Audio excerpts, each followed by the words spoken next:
Okay, you can go ahead, Miriam. In the Buddha, the Dharma, and the Sangha most excellent, I take refuge until enlightenment is reached. By the merit of generosity and other good deeds, may I attain Buddhahood for the sake of all sentient beings. In the Buddha, the Dharma, and the Sangha most excellent, I take refuge until enlightenment is reached. By the merit of generosity and other good deeds, may I attain Buddhahood for the sake of all sentient beings. In the Buddha, the Dharma, and the Sangha most excellent, I take refuge until enlightenment is reached. By the merit of generosity and other good deeds, may I attain Buddhahood for the sake of all sentient beings. May all mother sentient beings, boundless as the sky, have happiness and the causes of happiness. May they be liberated from suffering and the causes of suffering. May they never be separated from the happiness which is free from sorrow. May they rest in equanimity, free from attachment and aversion. May all mother sentient beings, boundless as the sky, have happiness and the causes of happiness. May they be liberated from suffering and the causes of suffering. May they never be separated from the happiness which is free from sorrow. May they rest in equanimity, free from attachment and aversion. May all mother sentient beings, boundless as the sky, have happiness and the causes of happiness. May they be liberated from suffering and the causes of suffering. May they never be separated from the happiness which is free from sorrow. May they rest in equanimity, free from attachment and aversion. Homage to the Buddha. When you were born as the chief among humans, you took 7 steps on this great earth and said, I am supreme in this world. Wise one, we prostrate to you.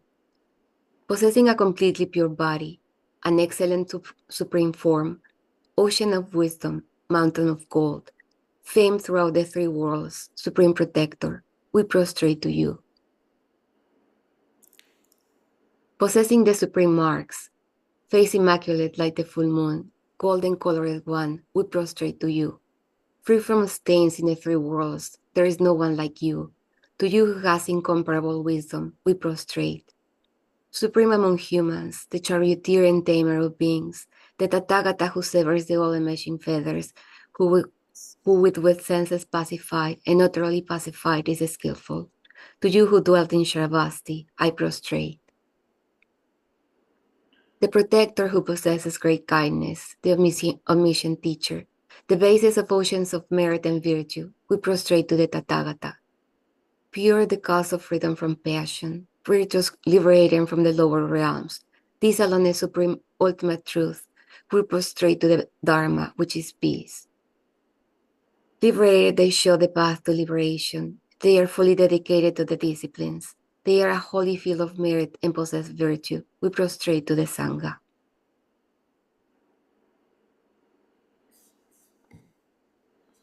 Through prostrations, offerings, confessions, rejoicing, requesting and praying, whatever merit that I have gathered, all these I dedicate for the sake of the enlightenment of all sentient beings.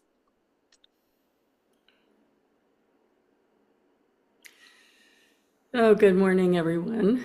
And I am recording this, and it'll be a private link for our Sangha. If you were with us on Thursday, you know that Charlie has shared that he's entered hospice care now. And I said I would talk about death and dying relative to the practices that we've been working with together and the Tibetan Buddhist teachings on death and dying. I see he's not here this morning, but he'll be able to see this link. And so I'm really grateful to Charlie for opening up this conversation. We say the 4 thoughts that turn the mind, that we're impermanent and that death can arise at any time. for whatever reason, we always think, except for me. It's not going to happen like that for me. And the truth is, of course, it will. And what's very interesting is, when the dying process starts for us, our bags are packed. We have the practice we have. We can't run out to Walmart and buy new things. we rely on what we have. And I want to reassure everyone that the practices that we've been doing together are key to the whole cycle of samsaric experiences. And so you have many things to rely on that will serve you in the dying process. So we've focused primarily on bodhicitta practices, the loving kindness practice or the Tonglen practice. We have been introduced to the Heart Sutra and appearance emptiness, and we practice shamatha through His Holiness's guidance extensively, which lead to instructions on the nature of mind and Mahamudra practice. So we have many, many beneficial teachings and practices. And we know that the goal of meditation is to experience nature of mind. So all of these years we've been practicing and studying, and we may feel that that goal is distant. We may feel like we're putting in all this effort, and we still don't know what nature of mind is. But the wonderful thing about dying is the nature of mind arises directly and effortlessly. So it's as though all of a sudden we're present again with our precious guru, having the direct experience. And if our minds are calm enough and present enough to see nature of mind when it arises, then we accomplish liberation through the dying process. So I'm going to go over what happens at the time of death and after death. And again, this is through the teachings of Tibetan Buddhism, which are very varied, and there are many, many practices, but I'm going to keep it really simple this morning. Also, I'm talking a little bit about how we as Sangha can support our fellow Sangha members. So in Tibetan Buddhism, around death, we talk about three bardos. The bardo of death, sometimes called the painful bardo of dying, the bardo of dharmata, and the bardo of becoming. In addition to these three, there's a bardo that we're very experienced with, and two that we're very experienced. There's the bardo of this life and the bardo of dreaming. So we're very experienced with every night we fall asleep, and it's like turning the TV to a different channel. We wake up into the bardo of dreaming. And then in the morning, it's TV channel turns again, and we wake up, and it's this bardo of our natural life. So these bardo states happen just like that. It's as though our consciousness changes the channel and another bardo arises. And also we're very experienced with moving from the bardo of this life, in which our senses are directly experiencing things, and our sense consciousnesses are functioning in relation to that. And then we move into the bardo of dreaming, where it may seem as though we're eating or touching something, but our actual sense consciousness isn't working. It's just our mental consciousness dreaming it up. So the difference between the bardo of waking life and the bardo of the dream life is very simple, very similar to the bardo of dying, where we're experiencing our body changing, moving into the bardo of dharmata and the bardo of becoming, where it's a mental experience. But it's not unfamiliar because we already have experience of the bardo of the dream state. So again, I want to keep reassuring you that if we're able to maintain equanimity and mindfulness, it's an a moment to be curious about impermanence, curious about change, curious about our whole mental consciousness shifting seemingly, drastically in a millisecond. And personally, I like to practice this when I travel. So here I am in Maine, and then all of a sudden I'm someplace else. Like if I were with Joanne in Hawaii, I would be in Maine this morning, and then a few hours later, I'm in Hawaii. There's a drastic change. So throughout our life, there are all of these changes, and if we start seeing them from a practitioner's perspective, it's in many ways helping us to be at ease with impermanence, helping us to see all the different states of mind clearly, not to be afraid of our mind, to realize that what we're experiencing mentally is impermanent without any solidity, so there's actually nothing to be afraid of. And so in many ways, our lives are spent preparing for what we'll experience at the time of death.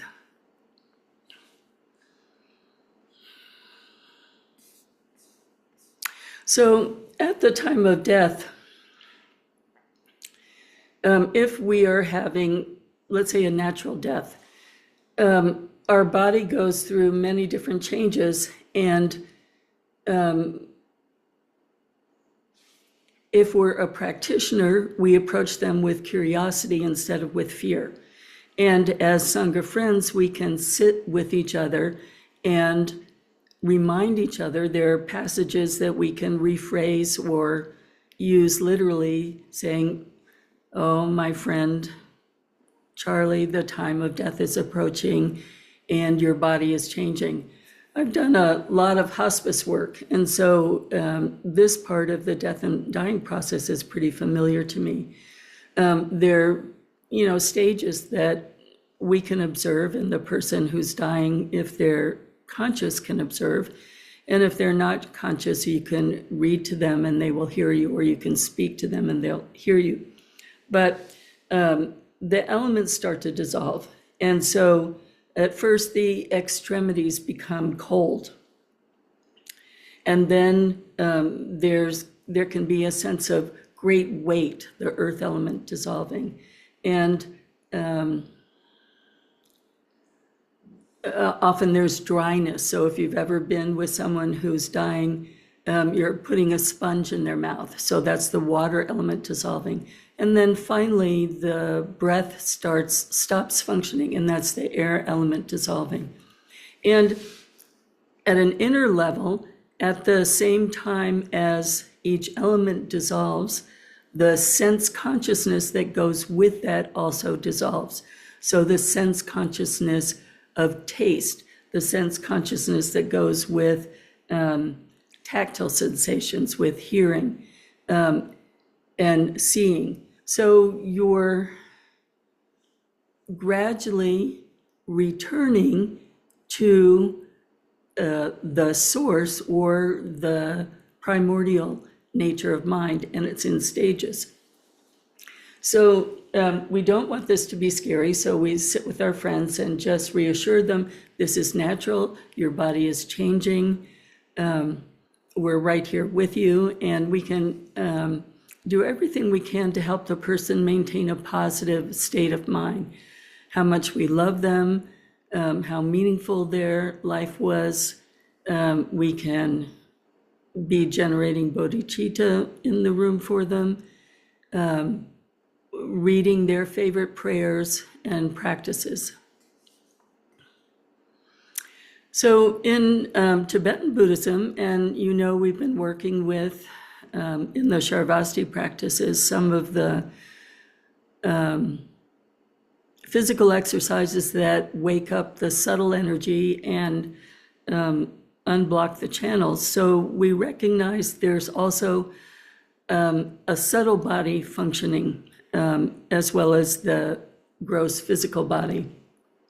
And so when the heart stops beating and we stop breathing, the subtle energy body is still functioning. And this is why we encourage as much as possible not to disturb the body during this time. Like you wouldn't take off all the monitors or rearrange the body. As much as possible, just let the body be undisturbed and still. And at this moment, we call it the meeting of the mother and child luminosity. So there's a sense of the energy traveling and coming down from the top of the head and up through the central channel and meeting in the heart. And then that mother and child luminosity leaves the body. And our hope is that it will leave through the top of the head.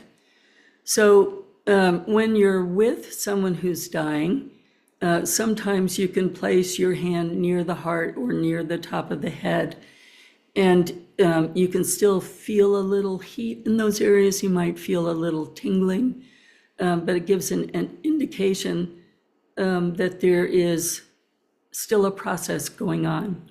Sometimes a little fluid will leave an orifice and indicate that that process is over. But this is generally a fairly short period of time for most practitioners.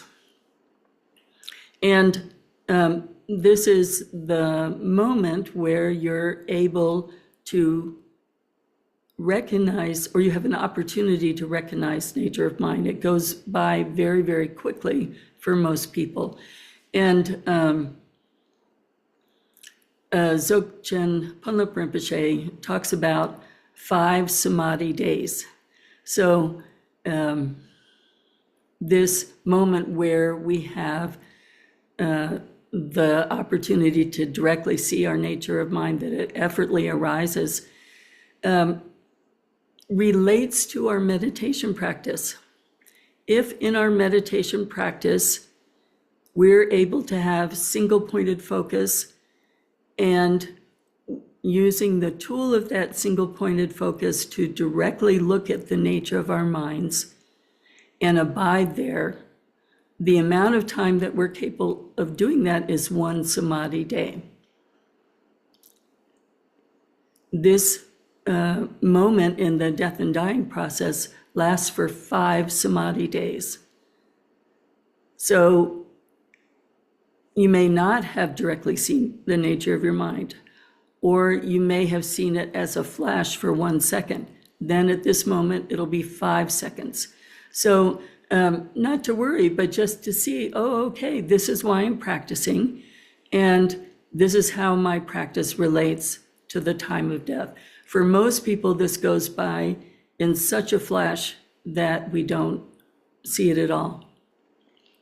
One of the interesting things about the Tibetan lamas, though,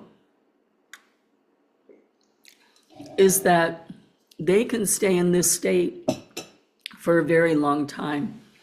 And I have only witnessed one of my teachers, witnessed from afar, but I've only had one of my enlightened teachers die, and that was Khenpo Palden Sherab.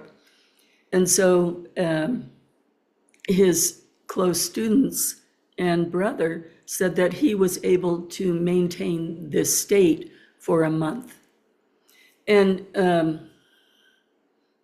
there are many ways that the experts can tell, but essentially, pretty quickly after you die, you can smell the decomposition starting. If someone is sitting in Toktum, they're able to maintain their meditation posture, and there's no decomposition, and their bodies don't get cold. So just to say, it's let's say a demonstration for their students that that this meditation practice that they've been teaching all of these years leads to a subtle state of resting in dharmata. So it's a visible. At this point if you're sitting with someone who's dying, and it's gone beyond the changes of the body and the breathing is stopped, then we read pointing out instructions about the nature of mind, reminding our dying friend that this is what they've been meditating for, to see the nature of mind in order to benefit all beings. And there are beautiful passages in the Tibetan Book of the Dead that you can pre-record for yourself, or I can record and we can have it available somewhere, that or you can read it directly to the person who's dying if you live close to that person. So you're just reminding them over and over again not to be afraid, not to be worried, but to use this time, this moment, to see the nature of mind, to take this opportunity for liberation. This is why we're doing the Amitabha prayer over and over again for people who've died, because it's a very condensed way of remembering that at the moment of the death, we have the capacity of seeing the essence of our mind as Amitabha. So you can see how all of our practice of shamatha and vipassana is absolutely what we rely on to keep our mind steady. And then if we're anxious, if we're afraid, then if we've developed a habit of Tonglen, we naturally segue into Tonglen. I'm experiencing pain. May I and all beings who are experiencing pain in this moment be free of this pain. So we've been training our minds, whatever happens, to maintain equanimity, mindfulness, and bodhicitta. And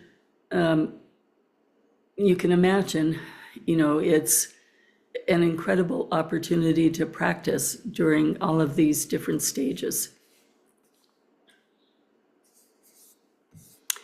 Then the Bardo of Dharmata begins. And again, it's like turning the TV channel. So there's the first flash of Dharmata, then there's the second flash of Dharmata. And the first flash, when I was talking about the opportunity to see the nature of mind, there are no appearances. It's just this vast, open, unconditioned, boundless bodhicitta clarity. After that, there is Dharmata with appearance. And this is when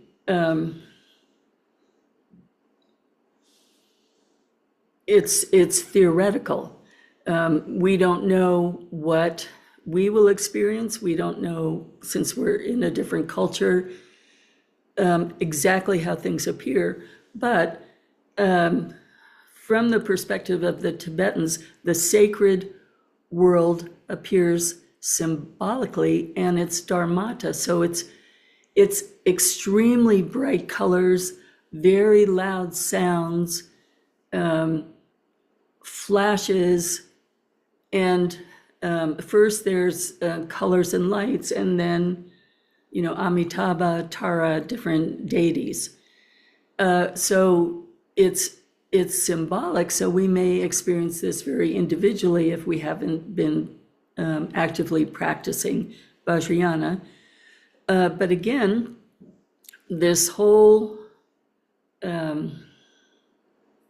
stretch from when the breath stops to the bright open space to then the vivid colors and deities, it said it's like diving. You jump up and you're off the diving board and then you hit the water. So it may seem like it's taking a long time, but it's a very fast, generally moving period of time. But if we've been practicing simple mindfulness and have trained ourselves to stay in bodhicitta and not to be afraid of our minds, then we just keep observing all the different changes and impermanence. after the Bardo of Dharmata, channel changes again. And what happens in the next section is called the Bardo of Becoming. And now your dualistic mind arises mentally. You have a mental body, you still have a sense of the person that you were before, or let's say the habit of thinking of being a self and having had a life and relationships that are specific. This period lasts for 49 days. So all of a sudden you're in, you're in a body, but it's only mental and it's groundless. There's no actual body there. So again, this can be a time when it could be confusing or unsettling. So again, your Dharma friends are reading to you and reminding you that now you've entered the Bardo of Becoming, and don't be afraid, don't be worried that this is another time to obtain liberation. So what's happening now is the aspect of our mind that is all of our karmic seeds that we have implanted in this life and all lives are manifesting as appearances. And this is why, as we're sitting with someone who's dying, or the days and weeks after someone has died, we're very gentle, we're generating bodhicitta. The dying being, if they're very close with you, may think of you and be attracted to you, or attracted to being around you. So this is why we don't, rend our clothes and sob and scream. It's more staying in bodhicitta practice, so that the Bardo being in their confusion, if they gravitate towards you, we're reminding them of their practice and their aspiration to be reborn in a way that benefits all sentient beings. So because this time is our karmic seeds arising, if we've practiced POA, then we'll remember Amitabha, and we'll remember that practice and that devotion to Amitabha, and fly to Amitabha's heart, manifesting our next birth as a Pure Land. If we have great devotion to a teacher, we will fly to the heart of the teacher, and our great enlightened teachers have the capacity to help beings who have died through the Bardo into a precious rebirth, whether it's a Pure Land or their next human life. So once there was a monk who was here traveling. They were doing, one of those performance things, and he was in a swimming pool and he drowned all of a sudden, and it was a sudden death. But because the Tibetans are so trained, even if they don't have a lot of meditation experience, they're trained to have devotion. His consciousness flew to the heart of His Holiness, Chetsang Rinpoche. His Holiness, Chetsang Rinpoche, felt his death and was able to do POA right in that moment for that monk who was dying. So again,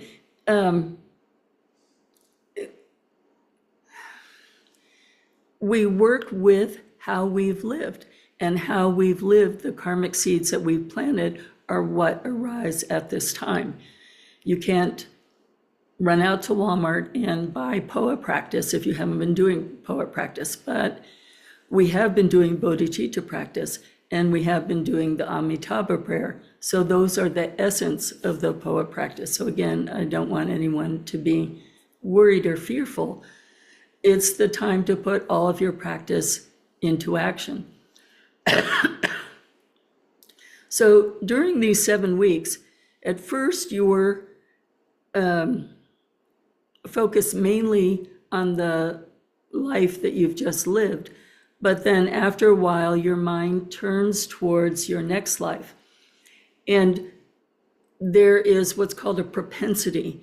So your karmic habits and patterns are what draw you to the next life.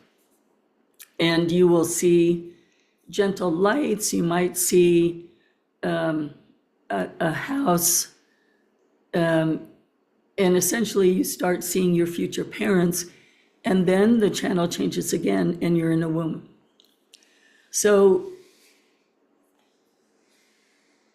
all of our practice is put to use, and we start to see how all of the practice we're doing now relates to the experience that we will have when we die, and that, yes, our practice is gradually changing how we live, less attachment to our own body, less attachment to worldly things, more stabilization, seeing our minds more and more clearly, understanding the emptiness nature of our mind, the emptiness nature of appearances, and all of that gives us the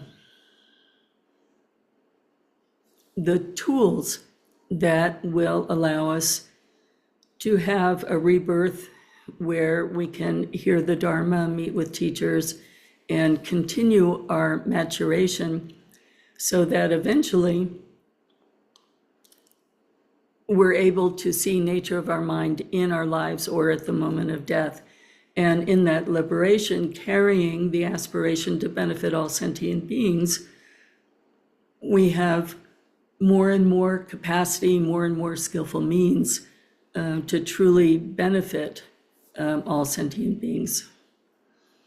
If we have a sudden death, of course, we don't experience the dissolution of the elements. All of a sudden, the channel changes, and you're in the bardo of the Dharmata, that luminous moment, and then the bardo of becoming.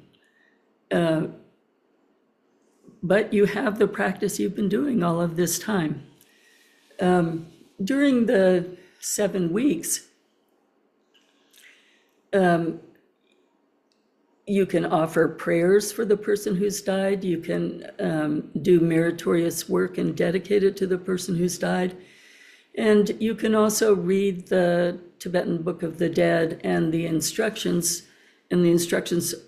correlate to the dissolution of the elements, the pointing out instructions, and the admonition to not be afraid, not be attached, and to practice as you move towards your next rebirth.